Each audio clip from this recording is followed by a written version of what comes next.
Laporan Komnas Perempuan menyebut kasus kekerasan terhadap perempuan meningkat. Ironinya, perempuan yang menjadi korban kekerasan justru mengalami kriminalisasi seperti tuduhan pencemaran nama baik sehingga mereka semakin tidak berdaya memperoleh keadilan. Dan bagaimana memastikan penyelesaian kasus terhadap kekerasan bagi perempuan ini bisa adil, baik perlakuan secara sosial di tengah masyarakat atau aturan hukum yang berlaku. Perkenalkan, nama saya Nertivia dengan NPM 1951001 dari Fakultas Ilmu Hukum Universitas Internasional Batam. Kali ini untuk memenuhi proyek UTS Hukum Perancangan Perundang-undangan, saya akan menjelaskan tentang landasan-landasan yang ada dalam naskah akademik. Naskah akademik yang saya pilih yaitu RUU PKS Rancangan Undang-Undang Penghapusan Kekerasan Seksual. Jadi sebelumnya kita harus tahu dulu apa sih pengertian dari naskah akademik. Jadi naskah akademik adalah naskah hasil penelitian atau pengkajian hukum dan hasil penelitian lainnya terhadap suatu masalah tertentu yang dapat dipertanggungjawabkan secara ilmiah mengenai pengaturan masalah tersebut dalam suatu rancangan undang-undang. Nah, seperti yang kita tahu bahwasanya naskah akademik merupakan bahan baku yang dibutuhkan dalam pembentukan peraturan perundang-undangan, baik secara undang-undang maupun peraturan daerah. Nah, dengan adanya naskah akademik yang baik, maka dapat disusun peraturan perundang-undangan yang baik dalam arti aplikatif maupun futuristik.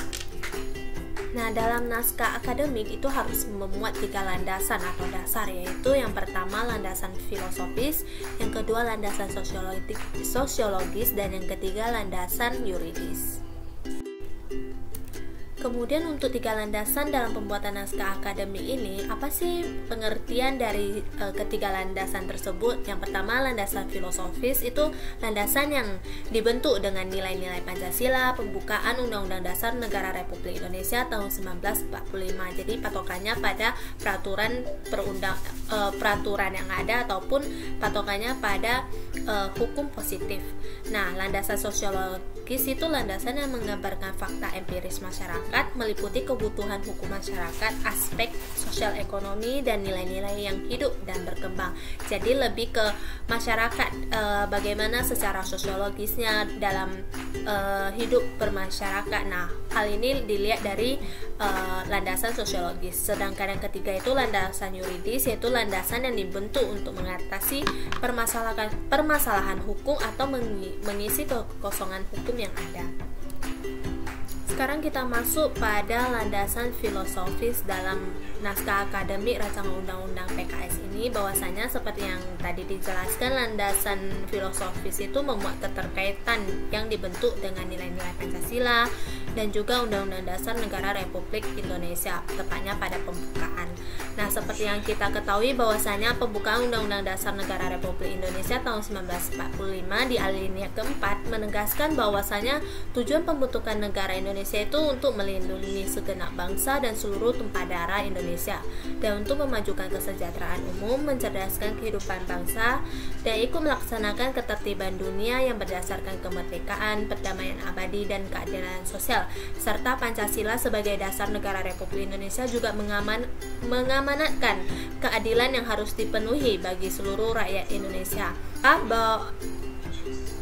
Maka negara berkewajiban memenuhi cita-cita bangsa demi terwujudnya kesejahteraan dan keamanan warga negaranya, tanpa terkecuali khususnya bagi perempuan sebagai bagian dari warga negara Indonesia, untuk mengupayakan pengungkapan kebenaran, keadilan, dan pemulihan dalam sebuah sistem perlindungan dari tindak kekerasan seksual yang menjamin peningkatan derajat kemanusiaannya sebagaimana dijamin oleh Pancasila dan Undang-Undang Dasar 1945. Jadi guna menjalankan amanat Pancasila dan Undang-Undang Dasar 1945, negara berkewajiban untuk melindungi setiap warga negara dari segala bentuk pelecehan, kekerasan, diskriminasi, dan perlakuan yang tidak manusiawi lainnya yang pada akhirnya mengakibatkan terjadinya pelanggaran HAM. Segala bentuk kekerasan, terutama kekerasan seksual, merupakan pelanggaran HAM dan kejahatan terhadap martabat kemanusiaan serta bentuk diskriminasi yang harus dihapus oleh negara.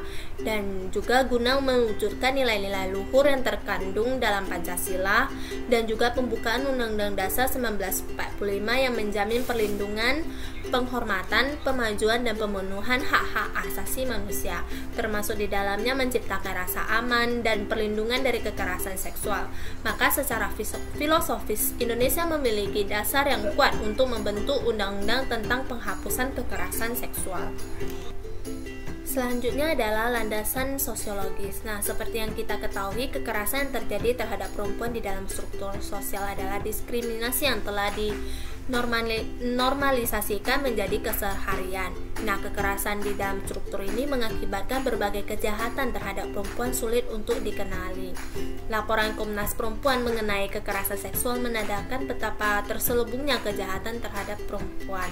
Nah, penghapusan kekerasan seksual ini masih mengalami hambatan dan juga kendala tidak hanya secara kultural tetapi juga struktural, termasuk jika dikaitkan dengan praktik budaya, karena begitu beragamnya budaya memberikan respon terhadap kekerasan seksual, sehingga korban tidak selalu dapat mendapatkan pengakuan sebagai korban.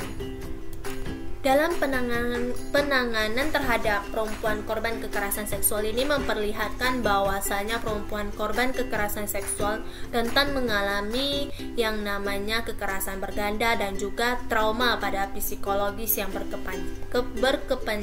berkepanjangan. Nah, dikucilkan oleh komunitas, diberikan stigma dan sanksi sosial kerap terjadi dan dialami korban kekerasan seksual. Nah, konstruksi budaya dan ketidakpahaman masyarakat menjadikan perempuan korban kekerasan seksual ini menjadi korban untuk kedua kalinya dengan sanksi sosial seperti diasingkan oleh keluarga atau masyarakat, dikeluarkannya dari pekerjaan, diceraikan atau dipoligami dan kehilangan mata pencaharian. Nah, untuk itu, perlindungan terhadap korban kekerasan seksual dirasakan masih tidak optimal karena kurangnya pemahaman masyarakat terhadap kekerasan seksual sendiri, baik penyebab maupun dampaknya. Kecenderungan untuk menyalahkan korban adalah manifestasi persoalan. Selain itu, sistem budaya yang ada belum sepenuhnya memberikan dukungan terhadap pemulihan korban seksual, misalnya melalui pemaksaan untuk pernikahan dengan pelaku, pemaksaan aborsi, atau pemaksaan meneruskan kehamilan tanpa ada pilihan bagi korban untuk menyuarakan pilihannya sendiri. Nah, kondisi dan situasi kerentanan perempuan korban kekerasan seksual yang sedemikian kompleks ini tidak selaras dengan sistem pemulihan yang juga ketersediaannya belum memadai bagi korban. Nah, untuk itu pemulihan korban tidak saja terkait pemidaan pelaku, melainkan juga harus ditunjang oleh penerimaan dan dukungan keluarga dan lingkungan sekitarnya, serta penyediaan layanan pemulihan dan tepat dari pemerintah.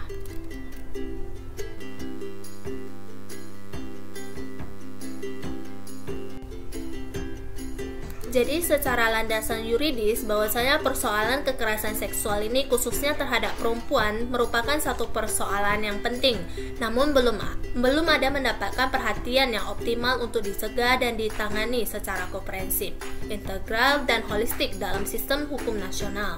Hal ini menyebabkan berbagai upaya untuk menanggulangi belum terlaksana secara efektif.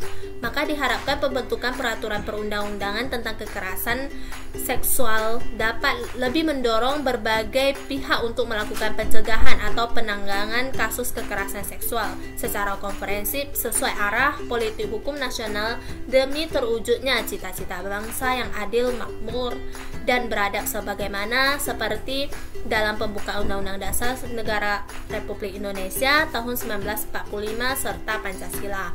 Nah, rancangan undang-undang tentang penghapusan kekerasan seksual ini diharapkan menjadi payung hukum yang akan memberikan kejelasan serta kepastian hukum dalam pencegahan kekerasan seksual, penanganan kasus kekerasan seksual, perlindungan dan pemulihan korban. Pengaturan mengenai penghapusan kekerasan seksual ini dalam suatu undang-undang diharapkan dapat memotivasi berbagai pihak agar tetap berperan aktif dalam berbagai upaya penghapusan kekerasan seksual. Sekian dari saya penjelasan tentang landasan-landasan yang ada dalam naskah akademik Rancangan Undang-Undang Penghapusan Kekerasan Seksual. Semoga bermanfaat dan terlebih terkurang saya mohon maaf karena masih dalam proses pembelajaran dan terima kasih.